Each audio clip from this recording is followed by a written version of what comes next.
कैसे हो प्यारे प्यारे बच्चों, आप सभी का स्वागत है आज की क्लास के अंदर। इस क्लास के अंदर हम डिस्कस करेंगे क्लास 10th का चैप्टर जिसका नाम है, क्या नाम है भाई? द्विघात समीकरण। इसका एक लेक्चर मैं पहले आपको करवा चुका हूं, दूसरा लेक्चर हम डिस्कस करेंगे। ठीक है, तो आइए शुरू करते हैं। द्विघात समीकरण, इसका दूसरा लेक्चर। पिछली क्लास के अंदर क्या डिस्कस किया था?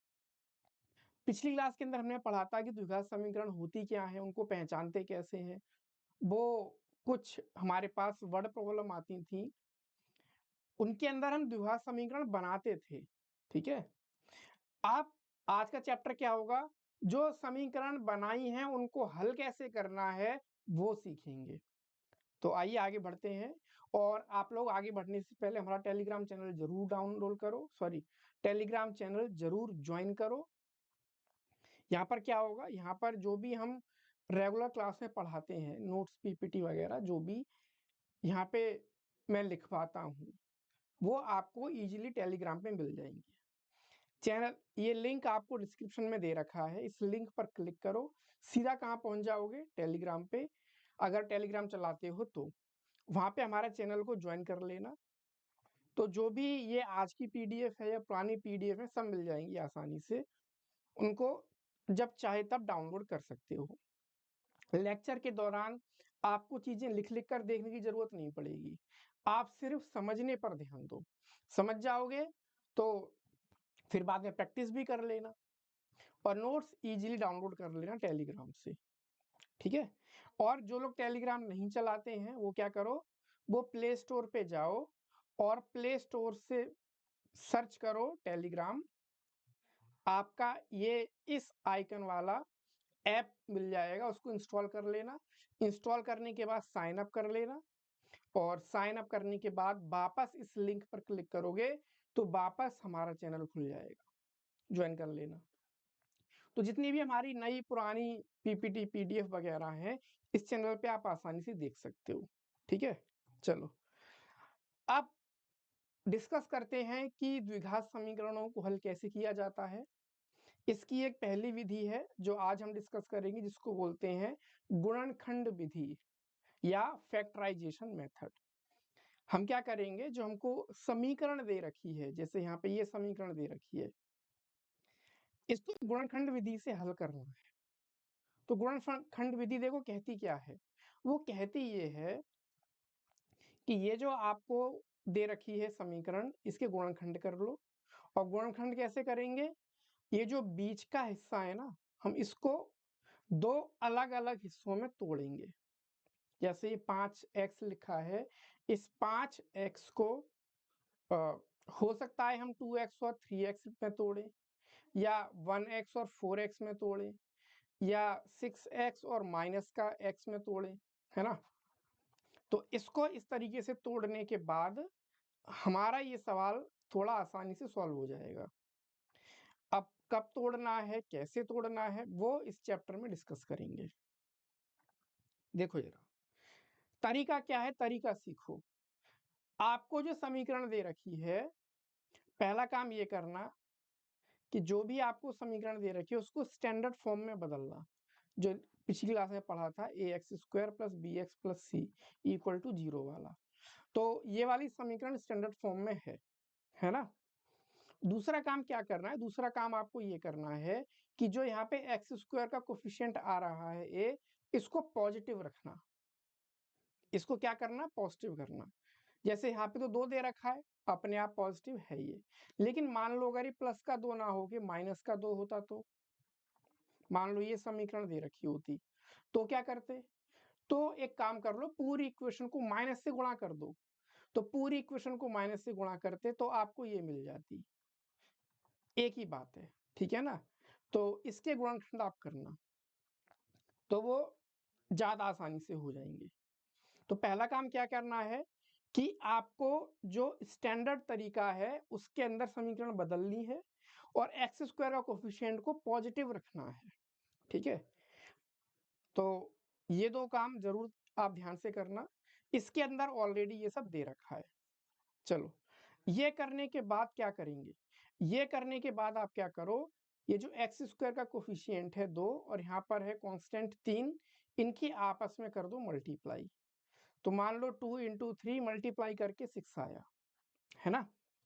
अब ये जो आपका 6 आया है, इसके ऐसे फैक्टर लो, उसके ऐसे गुणनखंड लो जिनको मल्टीप्लाई करें तो 6 आ जाए, वो तो आना ही चाहिए क्योंकि 6 के फैक्टर ले रहे हैं। और जोड़ने पर, ठीक है ना, जोड़ने पर क्या आना चाहिए, ये आना चाहिए, ये जो नंबर लिखा है यहाँ पे 5, ठीक है। जोड़ने पर 5 आए और गुणा करने पर आपका आना चाहिए 6, ठीक है। तो ऐसे कौन से दो नंबर हैं जोड़ने पर 5 देंगे, गुणा करने पर 6 देंगे? तो वो दो आपके नंबर है 2 और 3, है ना। तो ये जो 5 है इसको आप ऐसे लिख लो 2 + 3, 2 और 3 ये ऐसे नंबर हैं, जोड़ोगे 5 आएगा, गुणा करोगे 6 आएगा। तो इस समीकरण को आप ऐसे लिखो, ये थी 2x² माइनस का 5x प्लस का 3 इक्वल टू 0, 2x² माइनस 5 को लिखो 2 + 3 x plus 3 equal to 0, x को अंदर मल्टीप्लाई कर दो, 2x² माइनस का ये 2x हो गया माइनस का 3x और प्लस का 3 इक्वल टू 0। अब क्या करना है, देखो यहाँ पे हमारे पास पहले 3 टर्म थी, अब 4 बन गई हैं, 2 ये रही, 2 ये रही, है ना। अब इनमें से क्या करेंगे, जो कॉमन ले सकते हो कॉमन ले लो। अब कॉमन कैसे लेना है, जैसे 2x² लिखा है ना, इसको ऐसे लिख सकते हो 2 इंटू एक्स इंटू एक्स, या एक काम करता हूं मैं मल्टीप्लाई का निशाना लगा के डॉट लगा देता हूं तो थोड़ा आसानी हो जाएगी। 2 into x minus 2x minus 3x plus का 3, इन दोनों में से क्या कॉमन ले सकते हो, यहाँ पे 2 इंटू एक्स है, ये 3 इंटू एक्स है, इन दोनों में क्या है जो कॉमन लिया जा सकता है, तो वो है आपका 2x। देखो 2 यहाँ भी है, यहाँ भी है, x यहाँ भी है, यहाँ भी है, तो 2x कॉमन लो, बचा क्या यहाँ पे, x बचा, माइनस यहाँ पे कुछ नहीं बचा तो 1 लिखा, ठीक है। इसी तरीके से इन दोनों में से क्या कॉमन ले सकते हो, तो माइनस का 3 ले सकते हैं, माइनस का 3 यहाँ भी है तो यहाँ पे x बचा, और यहाँ से माइनस का 3 लेंगे तो माइनस का 1 बचा इक्वल टू 0, ओके। अब x माइनस 1 यहाँ भी है, यहाँ भी है, x माइनस 1 कॉमन ले लो, यहाँ पर बचा 2x, यहाँ पे बचा माइनस का 3 इक्वल टू 0। अब ये हमारे फैक्टर हो गए। अब क्या करेंगे, देखो दो फैक्टर हैं, इनको मल्टीप्लाई करने पर क्या आ रहा है, 0 आ रहा है। तो दो नंबर को मल्टीप्लाई करने पर 0 कब आता है, वो तब आता है जब दोनों में से कम कोई एक 0 हो, यानी कि या तो आपका x माइनस 1 0 होना चाहिए या फिर 2x माइनस 3 0 होना चाहिए। अगर ये 0 है तो x आपका 1 आया, और अगर ये 0 है तो x कितना आया, 3/2, है ना। ज्यादा टफ तो नहीं है ये, इजी सवाल। अगर आपने एक एक स्टेप को समझा है तो आप आसानी से सवाल को हल कर लोगे, है ना। चलो कोई बात नहीं, नहीं समझ में आया, आज काफी सारे उदाहरण मैं आपको कराऊंगा तो आप आसानी से इसको हल कर लोगे, सीख जाओगे। अच्छा एक बात और ध्यान दो, मैंने यहाँ पर एक शब्द इस्तेमाल करा है जोड़ने पर इस जगह पे, है ना, कि जोड़ने पर 5 आना चाहिए। हो सकता है कभी अगले सवालों के अंदर जो हम आगे करेंगे कि घटाने पर वो चीज आनी चाहिए, तो ये कैसे तय करेंगे कि जोड़ने पर 5 आएगा या घटाने पर 5 आएगा। तो इसको तय करने का तरीका है, आप इस कांस्टेंट का साइन देखो, ये जो कांस्टेंट है ना, ये अगर ये प्लस है तो जोड़ने पर 5 आना चाहिए, अगर ये माइनस है तो घटाने पर जो भी यहाँ पे नंबर दे रखा होगा एक्स का कोफिशिएंट वो आना चाहिए। आगे सवाल करेंगे उसमें आपको क्लियर हो जाएगा, ठीक है। चलो एक सवाल देखो ये वाला, इसमें क्या कहा है, ये गुणनखंड विधि से इसको हल करना है, x² माइनस 3x माइनस 4। पहला काम, x² की मल्टीप्लाई में 1 आ रहा है जो कि लिखा हुआ नहीं है क्योंकि लिखते नहीं है, 1 की मल्टीप्लाई करी 4 से, तो 1 को 4 से मल्टीप्लाई करेंगे तो ये 4 आ गया। दूसरा काम, ऐसे दो नंबर सोचने हैं जिनको मल्टीप्लाई करें तो 4 आ जाए, है ना, और घटाएं तो 3 आ जाए। यहाँ पे 3 लिखा है ना, घटाने पर क्या आएगा, घटाने पर 3 आना चाहिए और गुणा करने पर, गुणा करने पर 4 आना चाहिए। अब ये कैसे तय किया कि घटाने पर 3 आना चाहिए, तो वो तय कराए हमने यहाँ से, यहाँ पे माइनस का साइन है ना, ये इसकी वजह से। ओके, प्लस होता तो जोड़ने पर 3 आना चाहिए था, माइनस है तो घटाने पर 3 आना चाहिए। अब ऐसे दो नंबर कौन से हैं, तो देखो ऐसे दो नंबर संयोग से सामने ही लिखे हैं, 1 और 4, है ना। 1 और 4 इनकी मल्टीप्लाई करोगे 4 आएगा, और घटाओगे अगर 4 में से 1 को तो क्या आएगा, 3 आ जाएगा। तो यहाँ पे जो 3 लिखा है ना, ये वाला 3, ये इस 3 को आप लिखो 4 माइनस 1, है ना, ये एक्स स्क्वायर लिखा है, इस 3 को लिखो 4 minus 1 x minus 4 equal to 0। ठीक है, एक्स को अंदर मल्टीप्लाई कर दो तो x square minus 4x plus का x माइनस का 4 इक्वल टू 0। देखो यहाँ पे आपको एक जोड़ा ये बना, एक जोड़ा ये बना, इन दोनों में से क्या कॉमन आ सकता है, तो इन दोनों में से x कॉमन आ सकता है, x यहाँ भी है यहाँ भी है, तो यहाँ से x कॉमन लिया तो यहाँ पे एक x बचा, और यहाँ से x कॉमन लिया तो 4 बचा। और इसी तरीके से अगर यहाँ पे x माइनस 4 है तो यहाँ पर भी x माइनस 4 ही आना चाहिए, दोनों जगह सेम होने चाहिए। ठीक है, तो यहाँ पे x माइनस 4 का x माइनस 4 बना रहे तो क्या कॉमन ले, तो इसका जवाब ये है कि आप दिखाने के लिए 1 कॉमन ले लो, है ना, तो 1 कॉमन आ गया। अब x माइनस 4 यहाँ भी है, x माइनस 4 यहाँ भी है, x माइनस 4 पूरे में से कॉमन ले लो, लो जी ये x माइनस 4 पूरे में से कॉमन आ गया इक्वल टू 0। अब इन दोनों का प्रोडक्ट 0 है, यानी कि या तो ये 0 या फिर ये 0, इसका मतलब x इक्वल टू 4 आया, या फिर यहाँ से x इक्वल टू माइनस का 1 आया। ये आपके दो आंसर आ गए, ऐसे सॉल्व करना है। क्लियर हो रही है ना बात, ज्यादा टफ तो नहीं है। इन सवालों की प्रैक्टिस जरूर करना, बिना प्रैक्टिस करे चीजें समझ में नहीं आएंगी, है ना। और अगर कहीं पे कोई दिक्कत आ रही हो तो ये एग्जाम्पल फिर से देख लेना कि सर ने यहाँ पे क्या करा था, यहाँ पर क्या किया था। चलो एक उदाहरण और देखो, ये हमें हल करना है 6x square plus x minus 2 equal to 0। पहला काम, इस 6 की 2 में गुणा करो, तो 6 की 2 में गुणा करोगे तो आपको कितना मिलेगा, 12। दूसरा काम, ऐसे दो संख्याएं सोचनी है जिनको घटाने पर, यहाँ माइनस है ना, यानी घटाने पर क्या आना चाहिए, जो यहाँ पर x के साथ मल्टीप्लाई में आ रहा है, तो x के साथ मल्टीप्लाई में क्या आ रहा है, तो कुछ लिखा नहीं है, तो कुछ लिखा नहीं है तो 1 माना जाता है ना। और गुणा करने पर क्या आना चाहिए, गुणा करने पर आना चाहिए आपका 6 और 2 12। अब ये नंबर कैसे ढूंढे, है ना, तो ये नंबर आपका देखो गुणा करने पर 12 आना चाहिए, तो 12 के एक्चुअली में फैक्टर करो, 12 के दो दो के जोड़े में फैक्टर करो, उनमें से कोई एक जोड़ा ऐसा होगा जो हमारी बात को मानेगा। जैसे एक फैक्टर आपके 12 का ये हो सकता है 1 गुणा 12, है ना। क्या 12 और 1 को घटाने पर 1 आ रहा है, नहीं आ रहा, 11 आ रहा है, तो इससे काम नहीं बना। इसको ऐसे भी लिख सकते हो 2 गुणा 6, तो 6 में से 2 घटाएंगे तो 4 आएगा, 1 तो आएगा नहीं, तो नहीं बात बनी। क्या मैं इसको ये लिख सकता हूँ 3 गुणा 4, अब बात बन गई, है ना।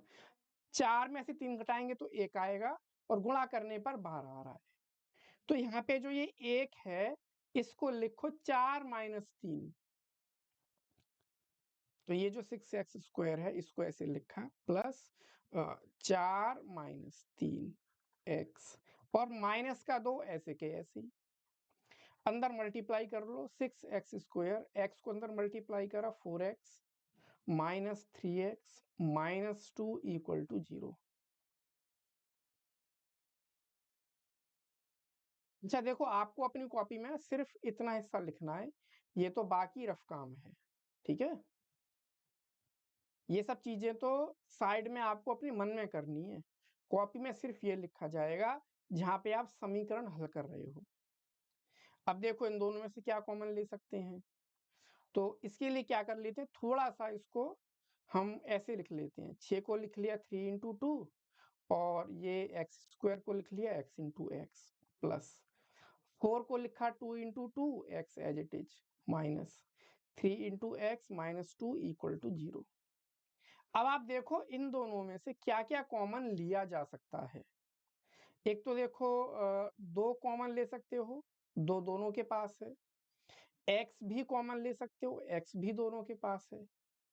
तो 2x कॉमन लेने के बाद यहाँ तो बच गया सिर्फ 3 और यहाँ पे बच गया x यानी कि 3x।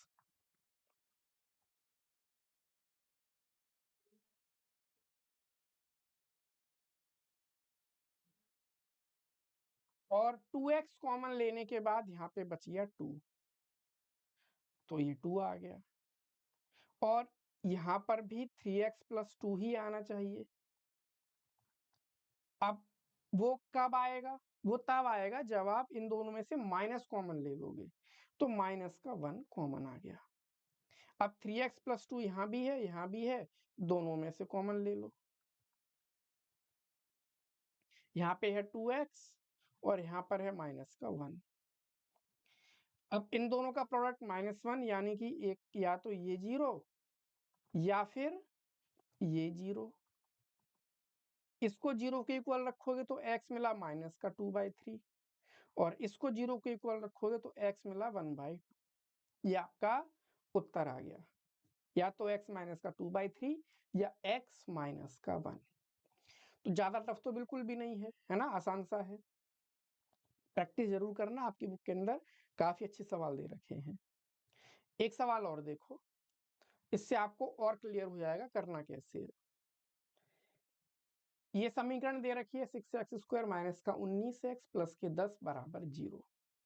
पहला काम, इस 6 की 10 में मल्टीप्लाई करो, है ना, 60 आया। अब ऐसे दो नंबर सोचने हैं जिनको जोड़ने पर, यहाँ पे प्लस है ना, तो जोड़ने पर क्या आना चाहिए, जोड़ने पर आ जाए 19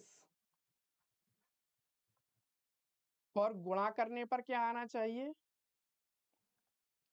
गुणा करने पर आना चाहिए 60। अब वो ऐसे दो नंबर कैसे ढूंढे कि जोड़ने पर 19 गुणा करने पर 60 आए। इसके लिए क्या करो, इस 60 के फैक्टर करो, है ना। दो दो के जोड़े में 60 के फैक्टर करेंगे। जैसे एक तो आपका ये हो सकता है 1 गुणा 60। क्या 1 और 60 को जोड़ने पर 19 आएगा, नहीं आ रहा, ये तो 61 आ रहा है, तो इससे बात नहीं बनी। दूसरा फैक्टर है 2 गुणा 30। क्या 2 और 32 को जोड़ 2 और 30 को जोड़ने पर तो 32 आ रहा है, नहीं बात बनी। तीसरा करते हैं 3 गुणा 20, तो इसको जोड़ेंगे तो 3 और 23 आ जाएगा, नहीं बात बनी। फिर 4 गुणा 15, 4 और 15, अरे 15 और 4 को जोड़े तो 19 आ रहा है, अरे वाह बात बन गई। 15 और 4 को जोड़ने पर 19 आ रहा है, यानी कि ये जो 19 है हमें पता लग गया इनको किन दो हिस्सों में तोड़ना है, इनको दो हिस्सों में तोड़ना है 15 और 4। यानी ऐसे लिखो माइनस का 15 प्लस 4 एक्स प्लस 10 बराबर 0। ठीक है, तो ये आया 6x², एक्स को मल्टीप्लाई कर दो, माइनस का 15x माइनस का 4x प्लस के 10 इक्वल टू 0। ये आ गया। अब क्या करना है, ये जोड़े बन गए, एक जोड़ा ये रहा एक जोड़ा ये रहा, इनमें से कॉमन लेना है। तो क्या क्या कॉमन लिया जा सकता है, तो आप देखो यहाँ से एक तो 3 यहाँ पर भी आ रहा है, इसके साथ मल्टीप्लाई में यहाँ भी आ रहा है ना। 3 दूनी 6, 3 पंजे 15। तो एक तो 3 कॉमन ले सकते हो, और साथ ही साथ x यहाँ भी है, x यहाँ भी है, तो x भी कॉमन ले सकते हो। तो 3x कॉमन लेने के बाद यहाँ पे क्या बच गया, यहाँ पे बच गया 2x, और 3 कॉमन लेने का यहाँ पे बच गया 5, और x बाहर जा ही चुका है। इसी तरीके से इन दोनों में से क्या कॉमन ले सकते हो, जो भी कॉमन लो आना यही चाहिए, 2x - 5, है ना। तो 2x बचने के लिए यहाँ पे माइनस का 2 कॉमन लेना पड़ेगा। 2x - 5 पूरे में से उठा लो, इधर से भी, यहाँ पे बच गया 3x, और यहाँ पे बच गया -2। एक बार 2x - 5 को 0 के इक्वल रखो, या 3x - 2 को भी 0 के इक्वल रख सकते हैं। इसको 0 के इक्वल रखेंगे तो x मिला 5/2, और इसको 0 के इक्वल रखेंगे तो x मिला 2/3। ये हमारा आंसर आ गया, है ना। इस तरीके से द्विघात समीकरण हल हो गई। तो मैं ये उम्मीद कर रहा हूं कि आपको ये मेथड काफी हद तक क्लियर हो गया होगा। चलो, ये एक और सवाल, इसको हल करना है। क्या करो, वही तरीका, पहले 12 की 6 में मल्टीप्लाई की, तो 12 की 6 में मल्टीप्लाई करी तो कितना आता है 72, 12 6 72। फिर हमें ऐसे दो नंबर सोचने हैं जिनको घटाने पर, घटाने पर क्यों, क्योंकि यहाँ पे माइनस का साइन है, घटाने पर क्या आना चाहिए, जो यहाँ पे x के साथ मल्टीप्लाई में है तो 1 है ना। वैसे तो माइनस का 1 है, पर हमें तो बस ये देखना है कि घटाने पर 1 आ जाए। और गुणा करने पर आपका आना चाहिए कितना, 72। ऐसे दो नंबर ढूंढते हैं। चलो कैसे ढूंढेंगे, तो ये 72 है ना, 72 के दो दो के जोड़े में फैक्टर करो। जैसे एक फैक्टर ये हो सकता है 1 गुणा 72, क्या इन्हें आपस में घटाएंगे तो 1 आएगा, नहीं आएगा। दूसरा हो सकता है 2 गुणा 36, तो 36 में से 2 गए तो 34 आएगा, ये भी नहीं बात बनी। तीसरा हो सकता है 3 गुणा 24, ना, इससे भी बात नहीं बनी।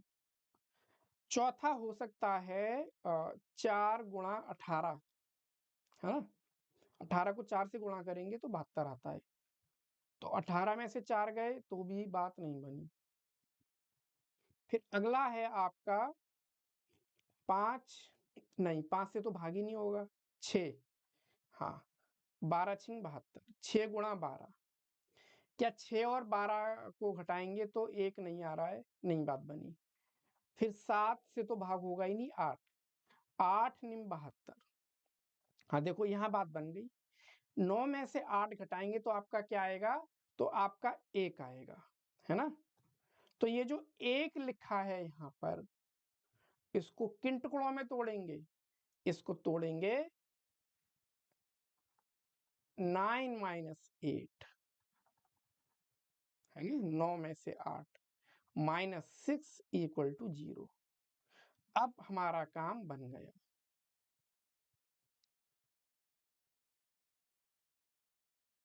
x को अंदर मल्टीप्लाई कर लो, 12x² - 9x, और माइनस को अंदर मल्टीप्लाई करेंगे तो प्लस का 8x और माइनस का 6 = 0। अब ये कर लो कि भाई इन दोनों में से जो कॉमन ले सकते हो कॉमन ले लो। तो क्या कॉमन लिया जा सकता है, एक तो देखो 3 से ये 12 भी भाग हो रहा है और 3 से 9 भी भाग हो रहा है, तो 3 कॉमन ले लिया, और x इन दोनों के पास आ रहा है तो x भी कॉमन ले लिया। यहाँ पे क्या बचेगा, 3 से भाग करने के बाद यहाँ पे बचेगा 4, और यहाँ पे बचेगा x माइनस, और यहाँ पे 3 से भाग करने के बाद 3 बचेगा, ठीक है। और यहाँ पर भी 4x - 3 ही आना चाहिए। अच्छा, 4x - 3 यहाँ पे कब आएगा, जब आप यहाँ से प्लस का 2 कॉमन लोगे। तो यहाँ से भी एक आइडिया लग जाता है, और एक्चुअली में 2 ही कॉमन ले सकते हैं।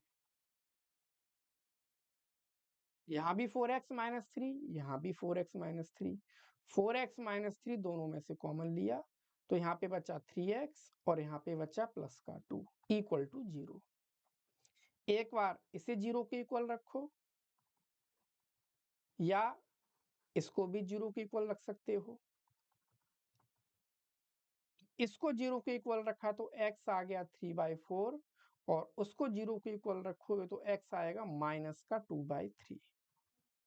ये उत्तर आ गया है। तो इजीली हमने इस समीकरण को हल कर लिया, दोनों हमारे उत्तर आ गए। तो ये तो थे हमारे कुछ सिंपल सवाल जिसमें डायरेक्ट समीकरण दे रखी थी और हमको उसे हल करना था। अब डिस्कस करेंगे आपकी इबारती प्रश्न, ठीक है ना, वर्ड प्रॉब्लम्स, जिसके अंदर हमें समीकरण बनानी पड़ेगी और बनाने के बाद उसको हल भी करना पड़ेगा।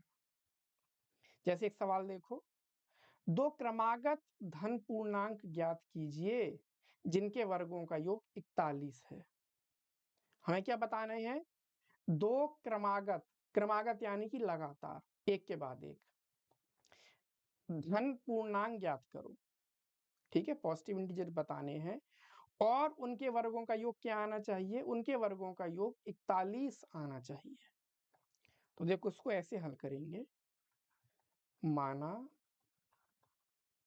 ठीक है ना, माना क्रमागत धन पूर्णांक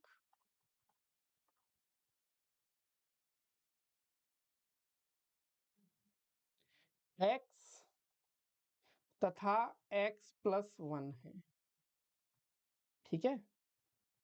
पहला x माना, दूसरा ऑटोमेटिकली क्या हो गया? x plus 1। और इनके बारे में क्या बता रखा है कि इनके वर्गों का योग क्या दिया है?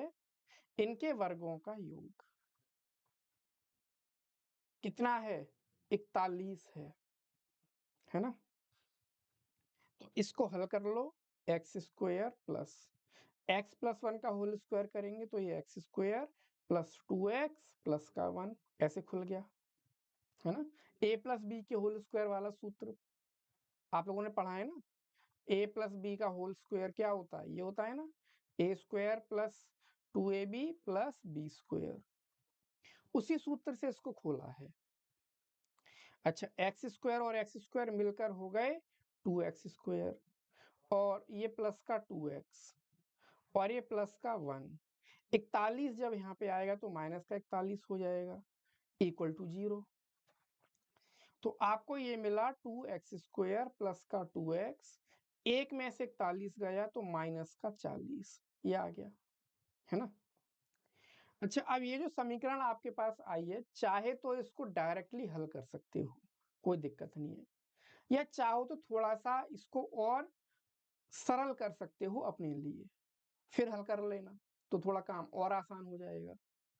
तो कैसे सरल कर सकते हो? तो ध्यान दो, ये तीनों जो आपकी टर्म है, 2x स्क्वायर प्लस का 2x और माइनस का 40, ये तीनों टर्म आपकी आसानी से भाग हो जाएंगी, किससे? 2 से। तो 2 से भाग कर दो इसे, तो 2 से भाग करेंगे तो ये एक्स स्क्वायर, ये x और ये माइनस का 20। तो ये हमारे पास समीकरण आ गई, x square plus x minus का 20 इक्वल टू 0। यह हमें हल करनी है। तो जो पीछे हमने विधियां सीखी हैं उन विधियों से इसको हल कर लेंगे। तो क्या विधि थी? x माइनस का 20 इक्वल टू 0। पहला काम, यहाँ पे एक्स स्क्वायर के साथ मल्टीप्लाई में 1 है जो लिखा नहीं जाता है, इस 1 की 20 में मल्टीप्लाई करी तो 20 ही आएगा। अब ऐसे दो नंबर सोचने हैं जिनको घटाने पर, यहाँ पे माइनस है ना, घटाने पर 20 आए और गुणा करने पर, सॉरी, घटाने पर 1 आए, यहाँ पे भी 1 लिखा है ना, घटाने पर 1 आए और गुणा करने पर 20 आए। तो वो नंबर है आपके 5 और 4, है ना। वो नंबर क्या है? 5 और 4। x माइनस, तो ये जो 1 लिखा है इसको लिखो 5 माइनस 4। ये आपकी समीकरण ऐसे बन गई, प्लस का 5 माइनस 4 और ये x और माइनस का 20 इक्वल टू 0। अब क्या कर लो, अब ये कर लो, x को मल्टीप्लाई करो 5x, फिर x को करेंगे माइनस का 4x, फिर माइनस का 20 इक्वल टू 0। इन दोनों में से x कॉमन ले सकते हो, तो कॉमन ले लिया, तो यहाँ पे बचेगा x, यहाँ पे बचेगा प्लस का 5, और इन दोनों में से क्या कॉमन आ सकता है, तो माइनस के 4 कॉमन आ सकता है ना। माइनस के 4 यहाँ भी है, यहाँ भी है, तो कॉमन ले लिया, तो यहाँ पे बच गया x और यहाँ पे बच गया प्लस के 5। बचना भी चाहिए, सेम आना चाहिए दोनों में। x प्लस 5 पूरे में से कॉमन ले लो, तो इधर तो बच गया x और इधर बच गया माइनस के 4 इक्वल टू 0। ठीक है जी। इसको 0 के इक्वल रखोगे तो x मिला माइनस के 5, और इसको 0 के इक्वल रखोगे तो मिलेगा प्लस के 4, है ना। तो x के दो मान मिलने भी चाहिए, माइनस के 5 और प्लस के 4। लेकिन सवाल में देखो क्या कहा है, धनात्मक पूर्णांक कहा है, पॉजिटिव इंटीजर्स। तो धनात्मक पूर्णांक कहा है, इसका मतलब ये वाला हम स्वीकार करेंगे और ये वाला अस्वीकार करेंगे, माइनस के 5 नहीं लेंगे, है ना। तो अतः हमारे पूर्णांक क्या आ गए, अतः हमारे पूर्णांक 4 तथा एक तो x 4 आया, और दूसरा पूर्णांक क्या था, दूसरा पूर्णांक हमारा ये था x प्लस 1, इसमें एक जोड़ दो या इससे अगला 5 है, ये उत्तर आ गया, है ना। इस तरीके से सवाल हल करना है, ज्यादा टफ नहीं है। और चाहो तो क्रॉस चेक भी कर सकते हो कि ये सही है या गलत है। 4 का वर्ग जोड़ो और 4 का वर्ग और 5 के वर्ग को जोड़ो, 16 और 25 और ये हो गए 41, यानी कि उत्तर हमारा ठीक है। ठीक है, ये सिर्फ अपने मन के लिए करना है, बाकी एग्जाम में करने की जरूरत नहीं है, प्रैक्टिस के दौरान आप कर लेना। ठीक है, तो ये हमारा सवाल हो गया हल। एक सवाल और देखो इसी तरह का, एक आयताकार क्षेत्र का विकर्ण छोटी भुजा से 60 मीटर अधिक है। एक आयताकार क्षेत्र है आपके पास, मान लिया ये आयताकार है और ये इसका विकर्ण है, और छोटी भुजा ये है, मान लिया छोटी भुजा x है। अब क्या कहा है, आयताकार क्षेत्र का विकर्ण छोटी भुजा से 60 मीटर अधिक है। तो अगर ये x है तो ये x प्लस 60 आएगा, है ना। और दूसरा, यदि लंबी भुजा छोटी भुजा से 30 मीटर अधिक है, तो लंबी भुजा देखो ये है नीचे वाली, और ये छोटी वाली से कितनी ज्यादा है, 30 मीटर ज्यादा है। तो मैदान के किनारों को ज्ञात करो। ठीक है, इसके जो किनारे हैं ये बताना है, यानी कि लंबाई और चौड़ाई बतानी है। तो आप एक बात ध्यान दो, ये आयत है, तो आयत है तो ये कोण कितना बनेगा, 90 डिग्री। और अगर ये कोण 90 डिग्री है तो इस त्रिभुज में आप क्या लगा सकते हो, पाइथागोरस प्रमेय, है ना। तो पाइथागोरस प्रमेय से